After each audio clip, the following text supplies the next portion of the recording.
నమస్తే భారత్. ఈ పలకరింపు విని చాలా రోజులైంది. ఎందుకంటే అనుకోని కారణాల వల్ల, తీరిక లేని షెడ్యూల్స్ వల్ల నిజానికి నేషన్ ఫస్ట్లో పెట్టాల్సిన వీడియోస్ ఏవైతే ఉన్నాయో వాటికి చాలా కాలమే బ్రేక్ పడింది. అయితే nation first, nothing but nation అనే నినాదంతో స్టార్ట్ అయిన మన ఛానల్ గత కొద్ది కాలంగా ఈ వీడియోస్ విషయంలో బ్రేక్ ఇవ్వటం జరిగింది. మళ్ళీ యథాతథంగా ఈ వీడియోస్ అన్నిటిని కూడా నేషన్ ఫస్ట్లో కూడా స్టార్ట్ చేస్తున్నాం. ఇప్పటిదాకా హిందూ జనశక్తి ద్వారా మీరు ఎంతగానో ఆదరించిన నన్ను, మన వార్తల్ని, మన విశ్లేషణల్ని ఇప్పుడు నేషన్ ఫస్ట్ ద్వారా కూడా అదే తీరులో మళ్ళీ ఆదరిస్తారని నమ్ముతా ఉన్నాను. కాకపోతే చిన్న చేంజ్. హిందూ జనశక్తిలో కంప్లీట్గా మన ధర్మానికి సంబంధించి మాత్రమే కంటెంట్ ఉంటుంది. కానీ నేషన్ ఫస్ట్లో as we set, nation first always in service of dharma. Correct. ధర్మానికి సేవ చేయటం విషయంలో ఎప్పుడు కూడా దేశానిదే అగ్రభాగం.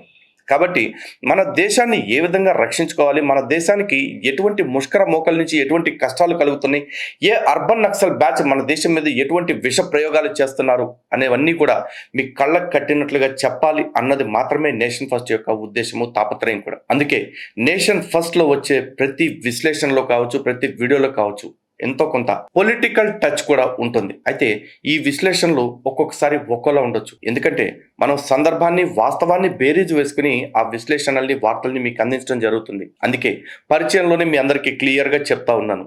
ఒక వార్తను బట్టో, ఒక వీడియోని బట్టో ప్రతిసారి తడవకొకలాగా వీడి ఆ పార్టీ, వీడి పార్టీ, వీడి ఆ పార్టీకి వ్యతిరేక, వీడి పార్టీకి అనుకూలం అంటూ పిచ్చి విశ్లేషణలు, పిచ్చి అభిప్రాయాలకి రావద్దని మీ అందరికీ ప్రేమపూర్వకంగా విజ్ఞప్తి చేస్తా ఉన్నా.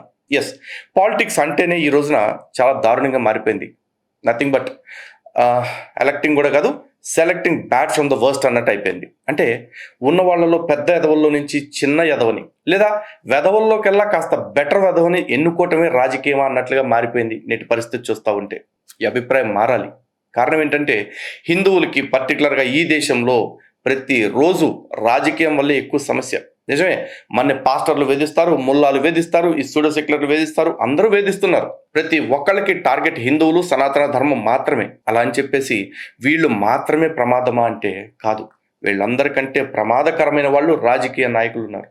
ఆచరణ సాధ్యం కాని హామీలను కూడా మైనార్టీల సంతృప్తి పేరుతోటి వాళ్ళకి ఇబ్బడి ముబ్బడిగా ఇస్తా ఉన్నారు. కానీ మన కనీస అవసరాలు, హిందువుల ఆత్మగౌరవాన్ని కాపాడుకోవటానికి కావాల్సిన కనీస కోరికలను కూడా తీర్చడానికి కాదు కదా, కనీసం హామీల రూపంలో మేనిఫెస్టోలో పెట్టడానికి కూడా ఎవడో ముందుకు రావట్లేదు. మరి అలాంటి వాళ్ళని మనం ప్రశ్నించకుండా ఎందుకుంటాం? ఎస్, బరాబర్ ప్రశ్నిస్తాం. ఎందుకంటే నేషన్ ఫస్ట్ సంకల్పమే మీకు చెప్పాను కదా, nation first always in service of ధర్మ. అటువంటి సేవ ధర్మం కోసం చేయటం కోసం దేశాన్ని ముందు పెట్టుకుంటున్నప్పుడు ఆ దేశాన్ని కాపాడాలంటే ఆ దేశాన్ని నడిపిస్తున్న రాజకీయాన్ని కూడా మనం ప్రశ్నించాలి, నిలదీయాలి. అవసరమైతే వాళ్ళు చేసే తప్పులకు వ్యతిరేకంగా పోరాటం చేయాలి. అయితే ఆ పోరాటం చేయాలన్నా, ఆ ప్రశ్నని ఇవ్వాలన్నా సరే ముందు మనకు ఆ సమస్య పట్ల అవగాహన ఉండాలి. కాబట్టి ఆ సమస్యలు, అటువంటి సమస్యల గురించి మీ అందరికీ అవగాహన కల్పించాలి అన్నది మాత్రమే మా తాపత్రయం. ఆ తాపత్రయంతో ఈ నేషన్ ఫస్ట్ వీడియోస్ని మళ్ళీ పునఃప్రారంభం చేస్తూ ఉన్నాము. మీరు వీలైనంత మందికి వీడియోస్ని షేర్ చేయండి, ప్రతి ఒక్కళ్ళు లైక్ చేయండి, కమెంట్ చేయండి. ఎందుకంటే మీరిచ్చే ఆ రియాక్షన్స్ ఏవైతే ఉంటాయో వాటి వల్లే మన వీడియోస్కి ఇంకా బూస్టింగ్ వస్తుంది. కాబట్టి అటువంటి వీడియోస్ని బాగా ఆదరిస్తారని మనస్ఫూర్తిగా కోరుకుంటా ఉన్నాను. So let's step in to the war, information war. ఎందుకంటే సమాచార యుద్ధం గురించి గతంలోనే మీకు చెప్పాను. ఈ కాలంలో నడుస్తుంది సమాచార యుగం కాదు, సమాచార యుద్ధం. ఈ యుద్ధంలో హిందువులు వెనకబడి పోకూడదు అని చెప్పేసి మీడియా పరంగా అనేక ఛానళ్లు జాతీయవాదం పేరుతో వచ్చాయి. అలాంటి వాదమే, కాకపోతే ఇంకాస్త కరుడుగట్టిన వాదంతో నేషన్ ఫస్ట్ కూడా మీ ముందుకు వస్తుంది. మీ అందరి మద్దతు ఎప్పట్లాగే ఉంటుందని ఆశిస్తూ సెలవు తీసుకుంటున్నాను. జై హింద్.